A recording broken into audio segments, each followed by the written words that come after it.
What happens when your worst fear becomes your reality? Hi, I'm Brent Cassidy. Welcome to the Nightmare Success In and Out podcast, where we explore how to overcome your fears and nightmares to set yourself free. We're going to be exploring this topic with guys I was in Leavenworth with. We're going to be talking about life before prison, life in prison, and life out of prison. These stories can be inspiring, sometimes sad. There's some humor, but hopefully you can come away with a nugget of something that will help you knock down some of the prisons you built up in your own mind. Folks, today I've got the hardworking man, Billy Vasquez, with me. Billy, welcome in, man. Hello. Thank you. Thank you, man. It's an honor. Billy, you know, one of the things I was thinking, first of all, we had a hell of a time getting connected here on this Zoom with thank God it works, because otherwise I would have had to do something I've never done before, and we wouldn't have wanted that to happen. Yeah. God only knows what would have happened.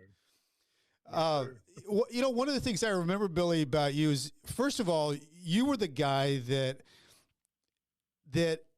I mean, there was some big equipment that Leavenworth had.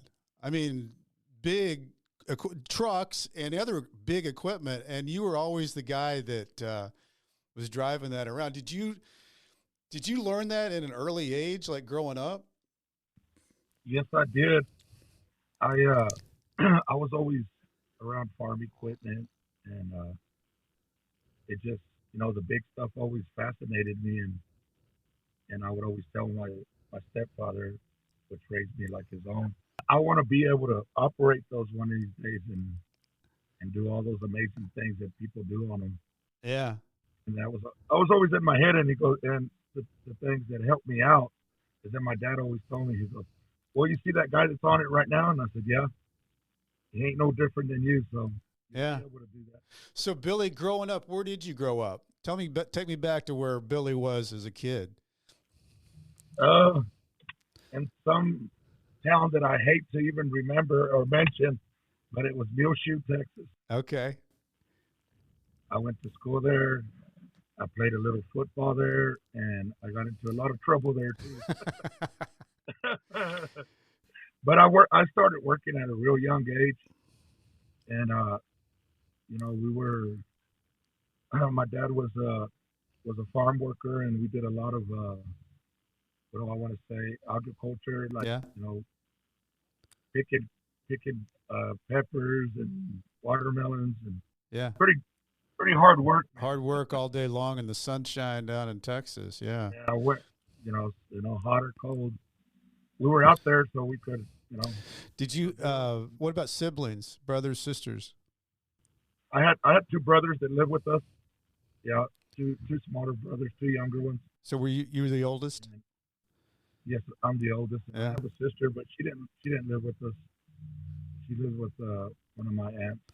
She, And mom and dad, they stay together, marriage. yeah, they stayed together till my father passed away whenever I was 18 years old.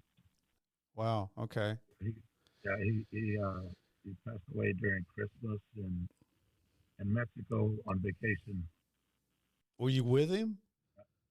Yeah, I was with him, man. We were, me and my little brother and him went down there to go visit family, and we were down there, and he had a little accident, and yeah, he died on Christmas, man. Mm. He did actually died. Yeah, He actually died on Christmas, Billy. yes, on Oh, Christmas, man. wow. Yeah, Does it that was make horrible Christmas when kind that of happened. tough, being the fact that that's when he It, died? it does. It's because you're always gonna remember him, and on that special day, you have to be happy for your Yeah. other loved ones. But he's always in the back of your mind on that day. Well, the memory, Yeah. because we have to see him actually dead in the vehicle, and help them get them off and everything. Oh, man. Quite Yeah. a day. Over there, they do things a little different, man. Yeah. Well, I But yeah, noticed like it, it, it really go ahead. it really affected my little brother because he was like real attached to him, and he was a baby, Mm-hmm. and I mean, it devastated my brother. How old do you think your brother would have been, Billy, at that point? Because you said you were 18. My father, No, your brother, your little brother. You said it affected him. He was younger. How old would he have been? How much younger is he than you? he's 7 years younger than me. Okay. Yeah. He's 40 years old right now. Yeah. But yeah, it affected him really bad, man. He just he couldn't. To this day, it really he never been able to step out of it. Yeah.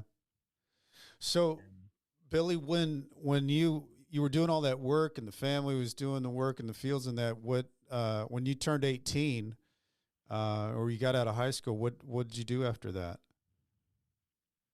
well, I was always just going from jobs to jobs. I had a child at a real young age, and I was struggling with some addictions and alcohol, and you know working just farm work and just construction and stuff like that, and really nothing stable. You know what I mean? Just Mm-hmm. and just living on the edge, man. You know what I mean? All the time. Did you have like a group of guys that I mean, did you realize, Billy, because some people realize when they're addicted or they have a drinking problem early on, and some people don't. They're just functioning and going along in their life. Were you hanging around like a group of guys that everybody was kind of that's what they were doing and it seemed normal, or did you think no, I don't really feel that normal. I need to kind of figure this Well, out. it was a big part of our life since we were little kids. You know what I mean? Yeah. Parents. My father. He did it. My uncles did it. Everybody around us. So that was just like something normal that we did every weekend. Mm-hmm. Every Friday and Saturday. And my friends that I grew up with, all of them, it was the same thing. It was just something normal to us, and we did it all the time. Because I know I see a lot of things on your Facebook. You got a lot of like big family functions and things. It looks like you still have like a lot of family around you. Did when you were going through that, were you still connected to all the family members and everything, or were you somewhat separated? Well, no, I've always been real connected to all my family. I mean, we got some that just like they think they're better than us, so they stay away. That's like every family, right? Oh yeah, and I'm real big into keeping the family together, everybody talking, getting along, and we were raised everybody big functions, any little thing turned it to be a big thing, Yeah. and still to this day, even I love being around family, and my family's kind of a little bit really busy and in different towns, and some of our family just don't want nothing to do with each other, and I'm trying to bring everybody in, but it's kind of hard. You think you kind of do that because you're the oldest of the family? Yeah, Pull everybody yeah. together? I get some of that. I'm oldest in my And it's family. kind of hard because it's just you know people want to be, they just want to like separate, and you know we don't have time or this and that, and I'm like, man, ever since I got out of prison, I wanted to connect with everybody, especially my family, and it just didn't work that way. Yeah, I think that's something that when you go to prison, it really puts a lot of different things in perspective with how you see things when you, well, what you see is important. You know, the family and freedom and trying to be happy and having Yeah, people you're together. right. Dude. I get that, man. Well, so Yeah. what? How did everything occur, Billy, with you? Because did you, as you were veering in, you felt like you had a little bit of a drinking deal and some drugs. Did it veer Yeah. into that you started getting with people who made a business out of that? Well, the way it started, I mean, whenever I think when I first got into some serious issues, I was about 27 years old, and I Mm-hmm. was selling a little bit of cocaine, and I got I got my house raided, and I went to jail, and it was a pretty big hit on my family, and luckily I got an attorney, and it was a state deal, so I was able to avoid prison, Mm-hmm. and I got a 10-year probation sentence, and it it it was hard, but I had to do about 6 months, and they gave me work release, and I was one of those guys that would go to jail and start cleaning the jail and trying to help out, and they noticed that, and they said, "We can't believe you're that kind of a person. You seem like a really good guy, and I don't think you belong in here." And the jailer talked to the judge, and they gave me early release, man. But I had to do 10 years on probation, and I still didn't learn my lesson, and I got into a little bit more trouble, and now that I look at it, I'm like, dang, I guess I was just dying to go to prison. You know what I mean? Yeah, kind of just daring Darren's standing on the edge. Always, always, I'm one of those guys that I always walked on the line, the good and bad, but I was always pushing my luck, and you know, I straightened out a little bit whenever I became a single parent. Mm-hmm. My daughter and my son, just a little bit, and I I was managing a co-op, which is like a farm store and has a tire shop, and was doing very well, man. I mean, I was doing good, and I became part of the fire department and fire and rescue. I was a first responder. That was one of my I remember that. I remember you talking about that in RDAP. yeah, it was one of the best things that I went through life, and other than my kids, and the people there, they liked me so much, and they paid for all my schooling. They sent me to Texas A&M, fire school 2 years in a row, and paid for everything, gave me all kinds of training, and I was certified in all kinds of stuff. Jaws of Life was a big part of my community, but I was a very well functioning addict, and also, trying, living on the edge, Mm-hmm. hanging out with people that I shouldn't have been hanging out with, and doing little favors for them here and there, and you know, eventually it caught up to me, and my little boy was 2 years old. I started another family, and I still had my daughter. My daughter had just turned 16 whenever I got arrested from the feds, and my son was 17, and my little boy was 2 years old, and it was horrible, man. And then, How did it happen, Billy? How did it happen? What went down? what was down was there was a group of guys that I knew, and they always wanted me to get involved in transporting marijuana from the border back up here, back around here. And I never wanted to do it because I was making really good money and I didn't need it. Mm-hmm. And I just didn't want to get involved because of my kids and everything like that. But at the same time, it kind of intrigued me, to be part of that group, know them guys and know what they did. Mm-hmm. And it came with the benefits of knowing them. We used to go to parties, bars, and we had the best of everything. Fighting roosters illegally, Yeah, there was a certain and status to it. Yeah. yeah, and that lifestyle at the moment, I was like all into it, And they were like, "Come on, man, you can make big money." I said, "No, I'm good. I can do this." But that every once in a while they'd be like, "Hey, can you find me a truck, or can you find me a driver?" And that's how I started getting involved, little by little like that.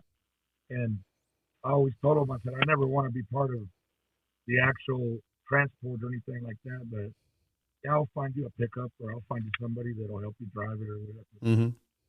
And one day they had a semi in South Texas on the other side of the border, and they needed some.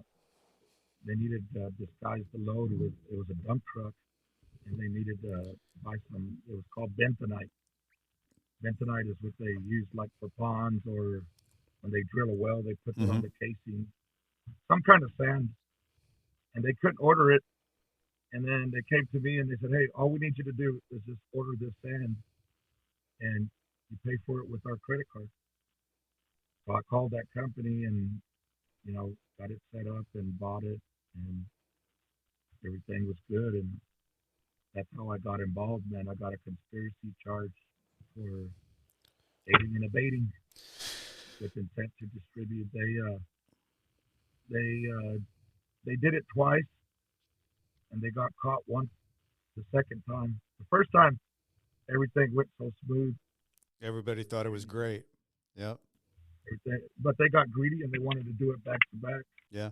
And I told them it was a bad idea, and they did it on the second time, and that's whenever they got caught, and they got caught with about 700 pounds, and they charged us with 1,400 because they said that was the second time Mm-hmm. that that had happened. Even though they didn't bust us the first time, they still charged us with 1,400 pounds of marijuana. So when you got arrested, Billy, I mean, was it a raid or did they just come and take you or what, how did that happen? Man, it was horrible because I was working for a company that built dairies over here, Mm-hmm.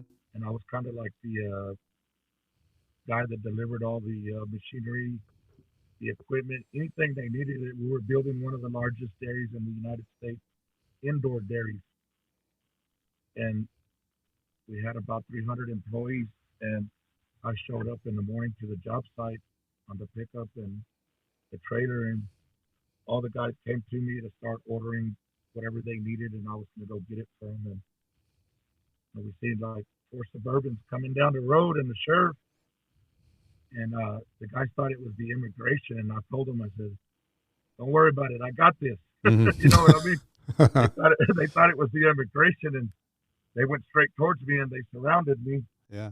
And I said, "Yes, sir. How can I help you?" And they're like, it said, federal government, whatever, and Homeland Security, and they're like, "Are you Billy Jack Vasquez?" And I said, "I sure am." And they're like, "You're under arrest." So when they took you that day, uh, how long a process did you go through before you knew they had you dead to right and you had, to make a decision of here's your deal and whether you're going to go to They trial or all that good stuff? Okay, yeah, they took me. I lived in the country. I had a little place in the country. They There was about four, like 4 or 5 Suburbans. I can't remember, but anyways, they took me back to my house, Mm-hmm. and they were searching the house like crazy. I had animals and my corrals that were over there searching. Somebody had told them that I had all kinds of drugs buried and money and all that stuff, and they were out there with metal detectors, dogs, and they couldn't find anything. Were your There was kids nothing to. were your kids in the My house? son, Yeah. my son was there. My daughter was at school, and they, they were searching. They turned my house upside down and everything, and they could. I mean, they didn't find anything because there was nothing really. There was nothing there, Mm-hmm. and so they they picked up the guy that was actually he worked right next to my house, and they picked him up and they hauled us to Amarillo, and then they were like, "Hey, how do you know this guy?" And I was like, "Well, I was being straight up, right off the rip. I was, I was like, my life's over. You know what I mean? And I was Yeah. just going with the flow. I was like, I've known him for 3, 4 years.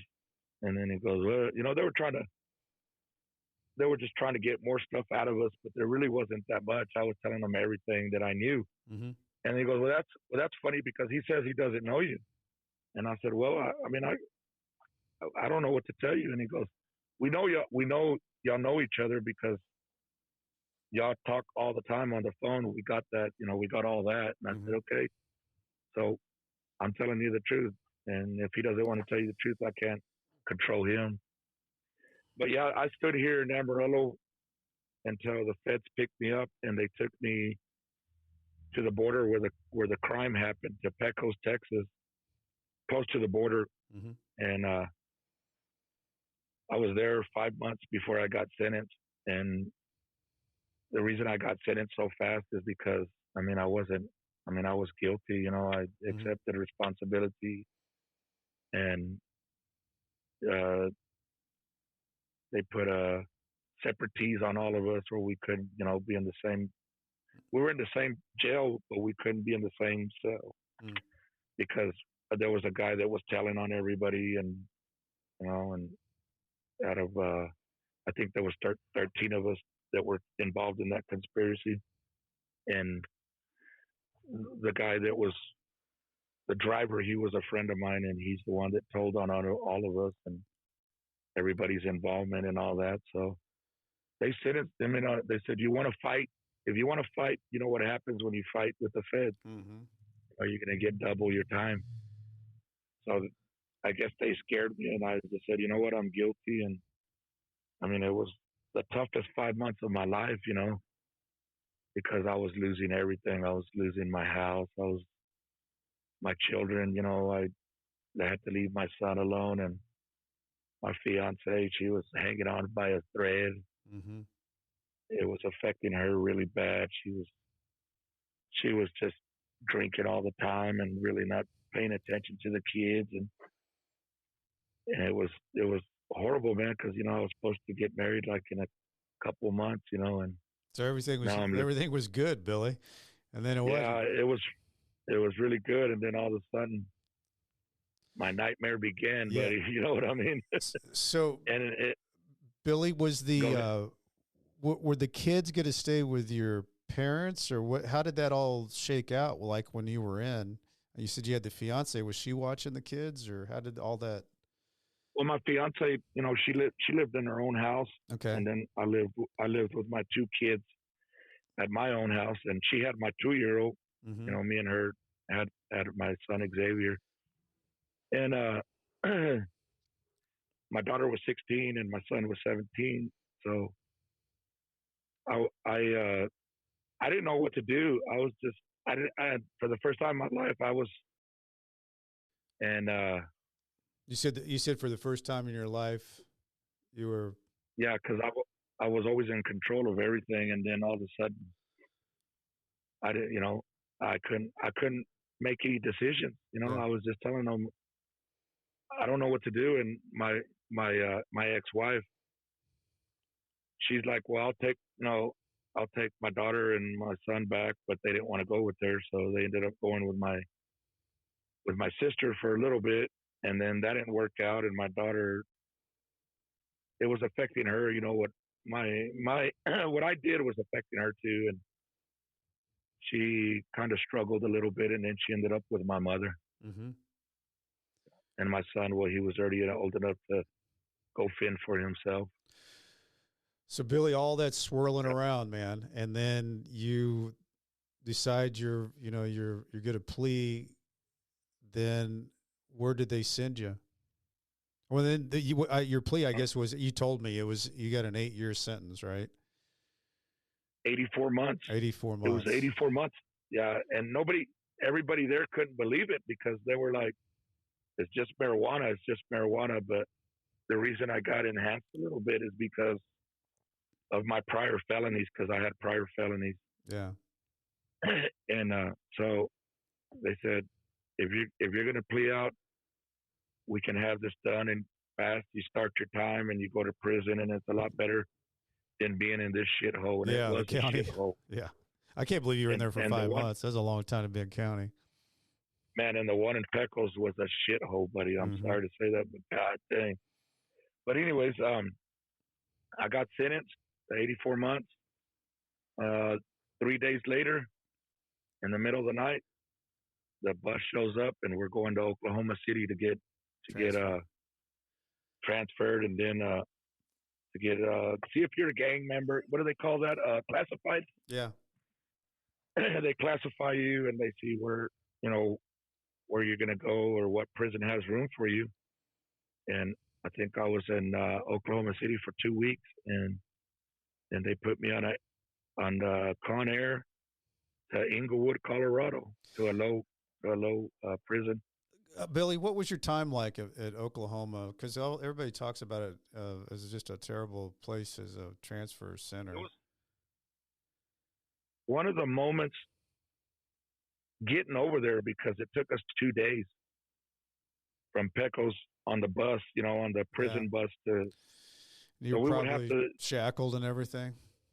Shackled head to toe, and the bus was full, man. And I remember taking that bus ride, and I was, inside of me, I was just all torn up. And then what was funny is there was some guys in there with life sentences, and they're talking and laughing, and I'm like, what the hell, man? How can you be? You know what I mean? Yeah, because your head's spinning.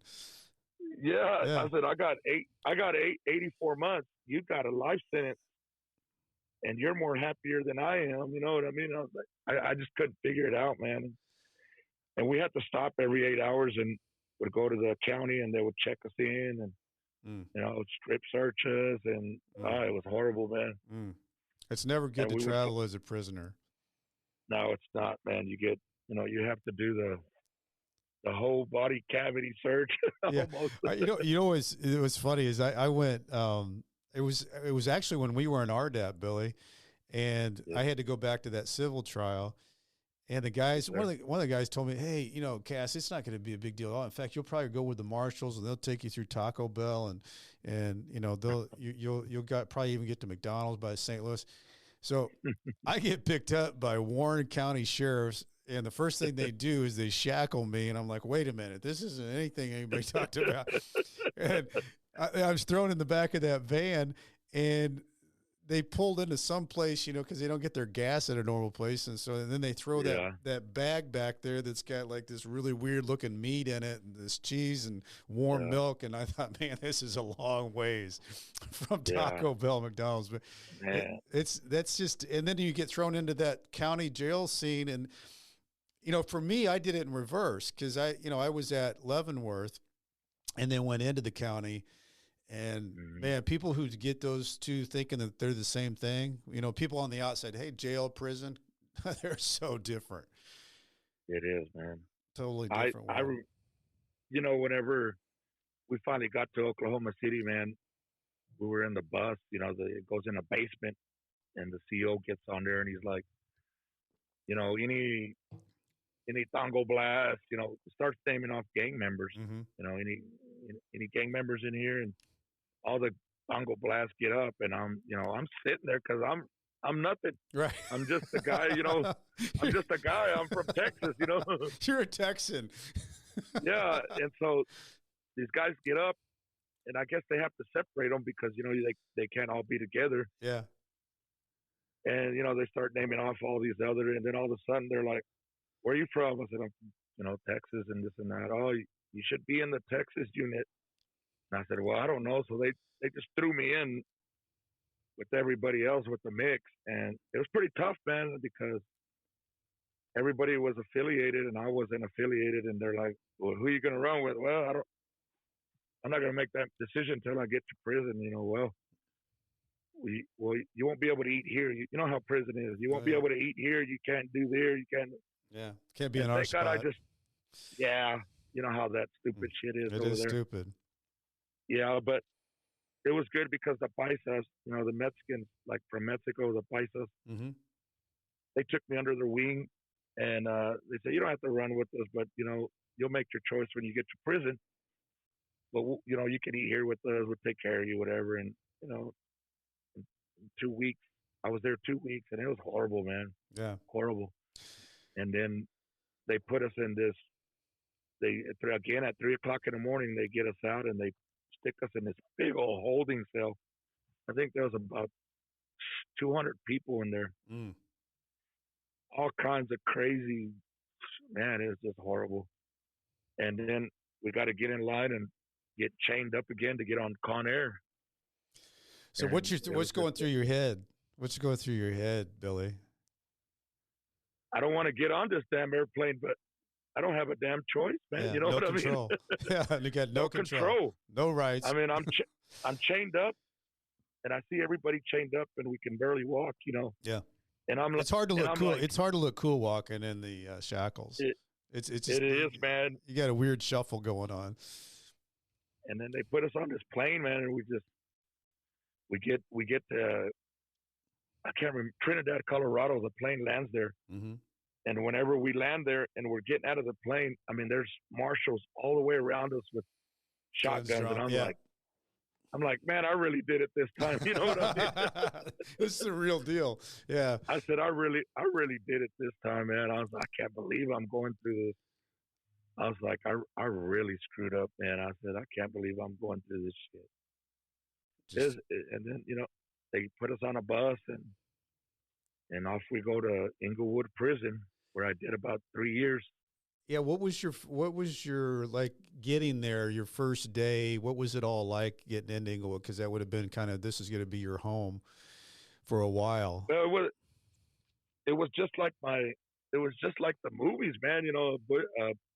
The bus, you're coming up to the prison, you see these barbed wire fences, and the marshals, circling it around, and with the shotguns. You go into the Sally Port, and then they start telling you, hey, get off, and it's going to be a while. They don't get in no hurry, and plus you got plenty of time.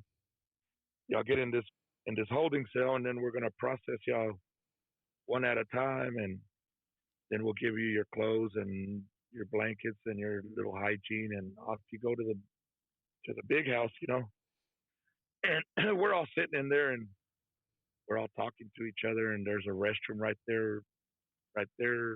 And if you have to go in front of 30 other guys that are there, and it's a really small deal. And we were there all day, and people had to go to the restroom, man. People had to take shits and everything, and we're right there. And after they take a shit, it's time to eat. You know what I mean?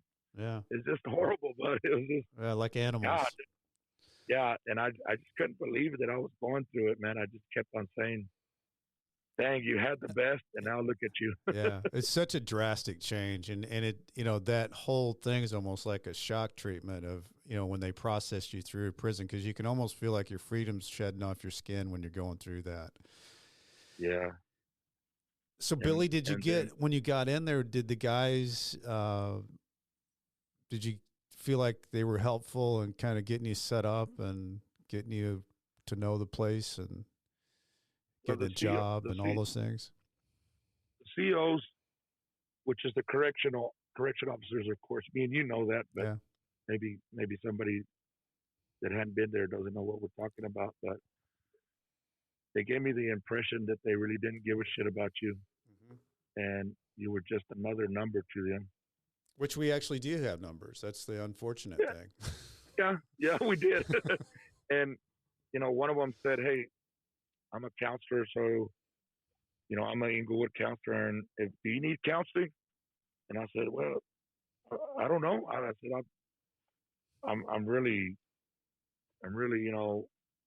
lost right now in my family." He goes, "I got about 400 other people. They're in the same situation as you, so you'll learn how to deal with it once you get in there." He told me. That's nice. Very nice counselor. Yeah. Very caring. Yeah. Oh yeah. You'll figure it out. It's called punishment for a reason. I guess we do expect a little bit of leniency and like a little bit of help or anything like that, but man, it was horrible. Your counselor don't give a shit about you. They just want to be left alone. Yeah. And you just do your time and. Well, one thing I did notice about you though, Billy, you handled prison from the outside looking in. For somebody like me looking at you doing prison, you had a very cool, laid back vibe. You were seemingly looked to be a guy that was getting along, not feeling like a victim, but just generally, however happy you can be in prison. I always got it seemed like you were getting by. You had some kind of strategy on how you were getting through, and some guys don't. I kind of think that you look at guys that are in prison and you see guys that are moping around. There's the victimhood, and they've kind of slid down that slippery slope. You weren't one of those guys. You were active, you were working, trying to better yourself. And you telling me when you went to Inglewood, you did a lot of programming, other work. yeah, and things that helped you get even out and transferred and your points down sooner. How did that work? Well, I just one of the things that I met a guy in there that he had been locked up for a long time, and me and him became really good friends, almost like a brother deal. Mm-hmm.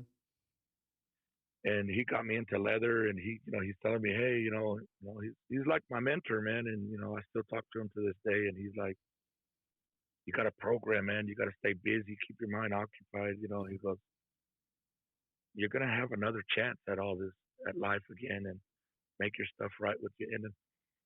And I guess just seeing, I'm the type of person that I learn from other people's mistakes. Yeah. And I try to preach that to my kids, you know what I mean? Mm-hmm. And he's like, you'll get another shot at going out there and making things right. And you'll also get another shot at getting into more serious trouble. Right. You got a choice. You know what I mean? So yeah. you got to pick what you really want to do. Mm-hmm. And I told him, well, I just want to focus on getting out. And, my 2-year-old boy, he was the main deal, man, Mm-hmm. leaving a little child like that. Yeah, that'd be horrible. My older kids, they could fend for themselves a little bit, but my little baby, Yeah. and I was so attached to him. He was so attached to me.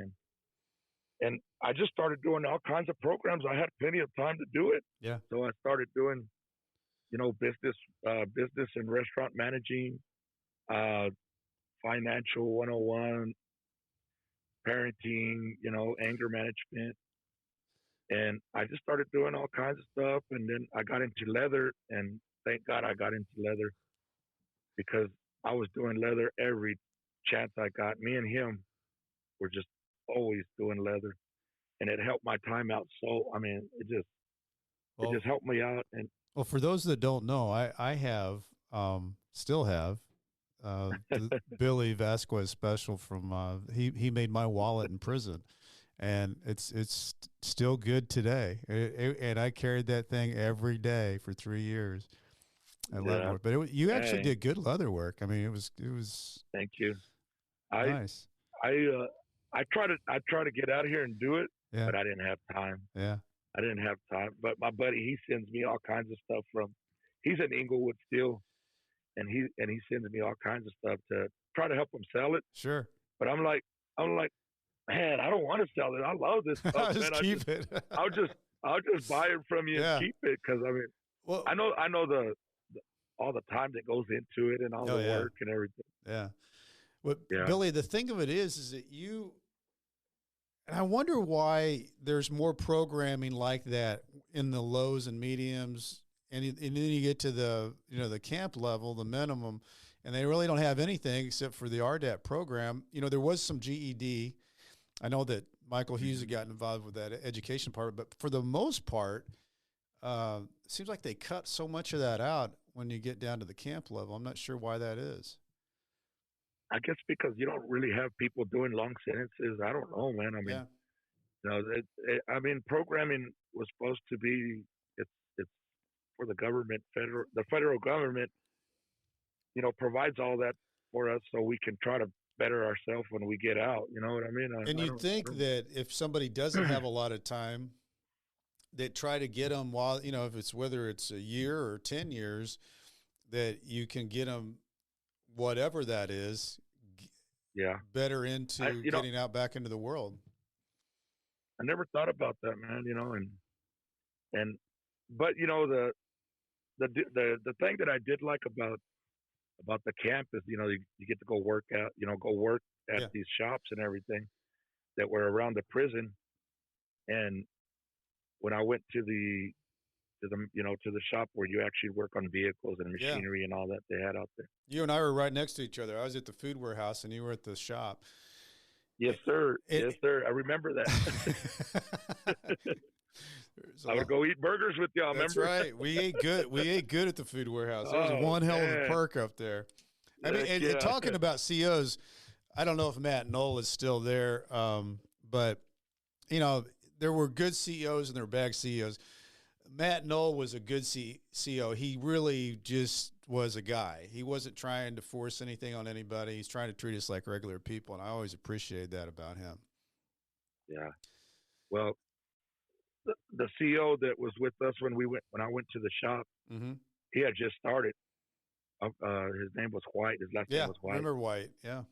Yeah, and he had just started, so he was new to the shop, and he's like, "Hey, Billy, I heard you know a lot about." I said, "Yeah, man, I've been around this." He goes, "You help me out, I help you out." Yeah. And I said, "Okay, man."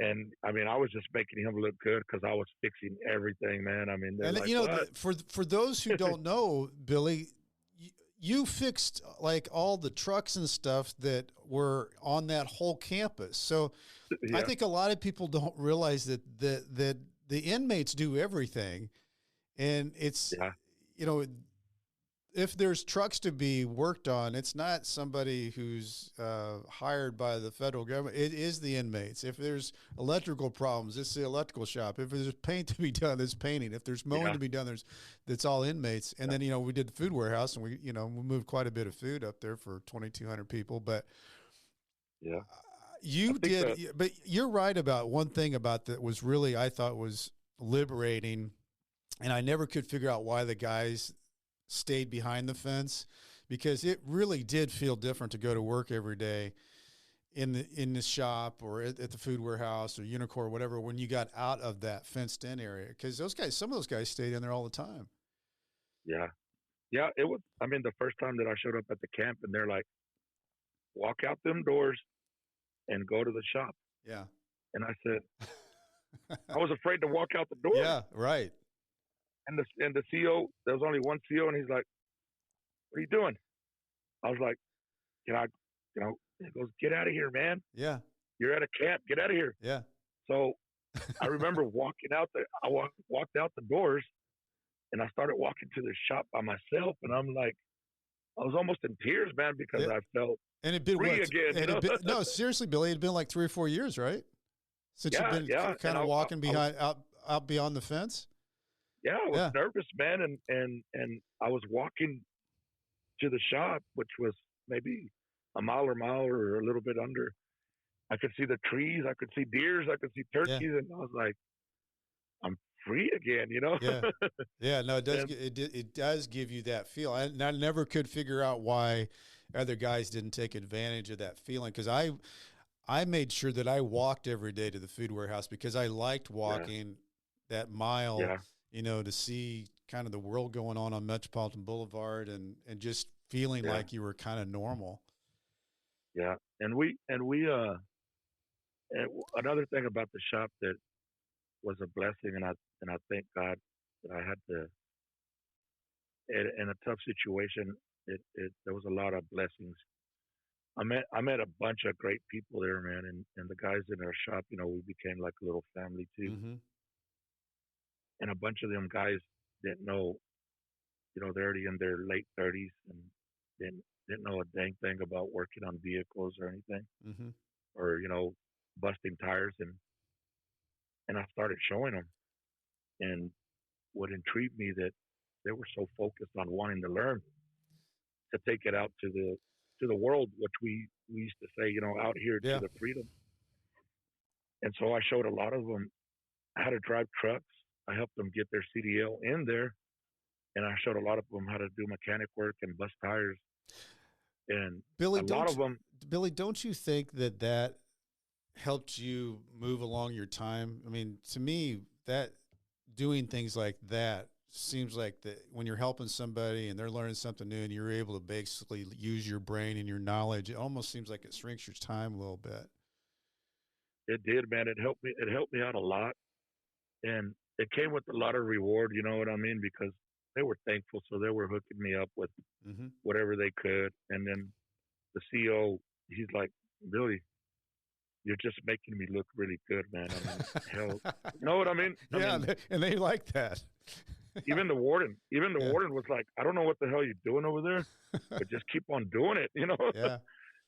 and you know, a bunch of those guys that really wanted to do something, they send me messages right now. They're like, hey man, you know, I can't, without you, what you showed me, I don't think I would be out of prison still to this day.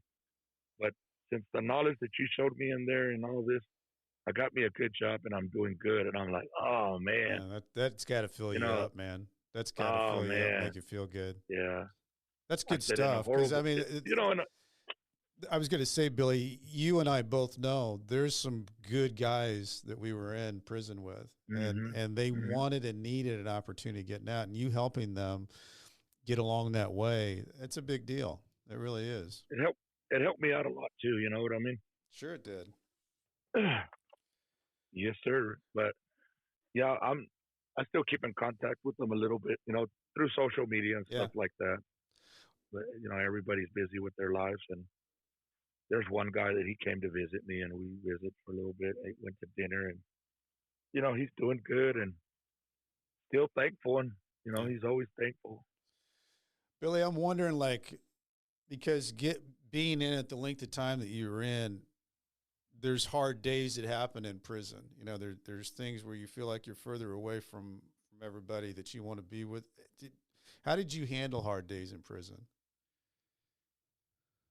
Man, you know, I I just prayed a lot, and